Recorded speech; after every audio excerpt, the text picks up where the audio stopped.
चलिए question number 26 करते हैं। देखिए क्या करना है इस क्वेश्चन में। हमें दिया है यदि कोसेक थीटा बराबर है 2 सही 3/5 तो टेन थीटा और कॉस थीटा के मान ज्ञात करने हैं। ठीक है, तो जो दिया है पहले हम उसे लिख लेंगे। हमें क्या दिया है, दिया है कोसेक थीटा बराबर 2 सही 3/5, है ना, ये दे रखा है। अब इसको हम सही से करके लिख लें थोड़ा सा, यानी कि 5 दूनी 10 और 3 13, 13/5 कितना हो जाएगा, ये 13/5 हो जाएगा। ठीक है, चलो जी, तो हमारे पास कोसेक थीटा क्या आया,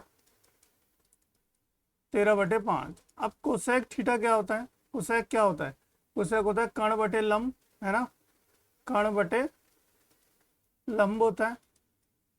साइन का उल्टा होता है, साइन होता है लंब बटे कर्ण, तो कोसेक क्या होता है, उल्टा हुआ, तो कर्ण बटे लंब हो जाएगा।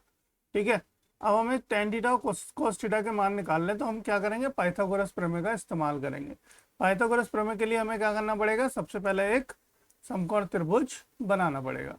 तो एक समकोण त्रिभुज बना लो बेटा।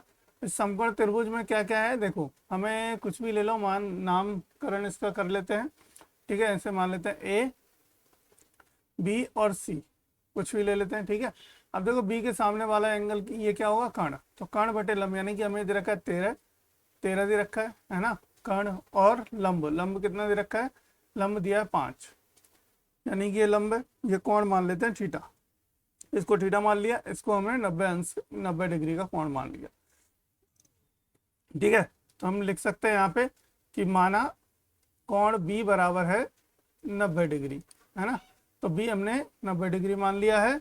और क्या, कोण सी बराबर है थीटा, और कोण सी को हमने क्या मान लिया, थीटा।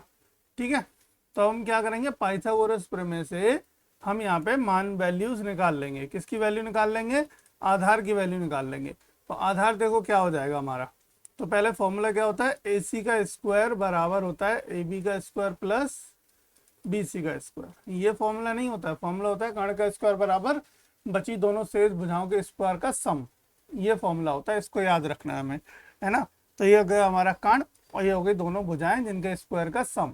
ठीक, चलिए अब देखो हमें क्या करना है, ए सी यानी कि 13 का स्क्वायर बराबर ए बी कितना है, यानी 5 का स्क्वायर प्लस बी सी कितना है, हमें बी सी तो निकालना है, बी सी क्या करना है, निकालना है। ठीक है, तो बी सी का स्क्वायर, तो बी सी का स्क्वायर बराबर 13 का स्क्वायर कितना होगा 169 माइनस 5 का स्क्वायर कितना होगा 25। ठीक है, तो बी सी का स्क्वायर बराबर कितना आ गया, अब देखो घटा दो, यहाँ बचा कितना 4, यहाँ कितना बचा 4 और यहाँ 1, तो बी सी का स्क्वायर बराबर आ गया बेटा, बी सी बराबर आ गया अंडर रूट में 144, और 144 किसका वर्ग होता है, हमारा 12 का। तो बी सी की वैल्यू 12 आ गई, कितनी निकल के आ गई, 12। अब देखो हमें दो मान चाहिए थे, क्या चाहिए थे, टेन थीटा चाहिए था और हमें कॉस थीटा चाहिए था। तो बहुत आसान है इन दोनों को अब निकालना, क्या कहते हो। तो देखो टेन थीटा बराबर कितना हो जाएगा हमारे पास, टेन, टेन क्या होता है हमारा, टेन होता है लंब बटे आधार, लंब बटे आधार, है ना। और कॉस क्या होता है, कॉस होता है आधार बटे कर्ण, आधार बटे कर्ण। ठीक है, अब देखो लंब बटे आधार, तो लंब कितना निकल के आया 5 है, आधार कितना आया 12। ठीक है, आधार कितना हमारा 12 और कर्ण कितना है हमारा 13। तो ये दोनों बेटा आपके क्या हो गए, आंसर हो गए। बस इतना सही करना था इस क्वेश्चन में, ये आपका सॉल्यूशन हो गया। ठीक है, चलिए मिलते हैं अगले क्वेश्चन में, देखते हैं।